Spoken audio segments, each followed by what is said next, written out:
आज सकाळी पनवेलहून मुंबईकडे जाणाऱ्या रस्त्यावर अपघात झाला। पनवेल येथील पुलावर एक भरलेला ट्रक उलटला।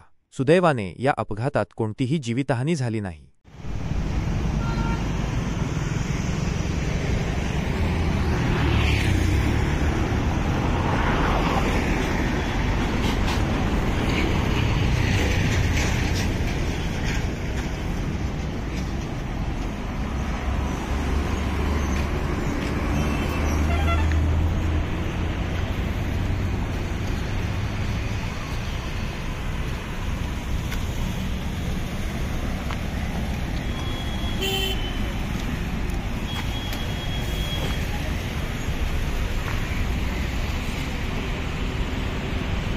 माझ्या चॅनलला सबस्क्राइब करा आणि बेल आयकॉन दाबा, जेणेकरून तुम्हाला माझे नवीन व्हिडिओ मिळतील।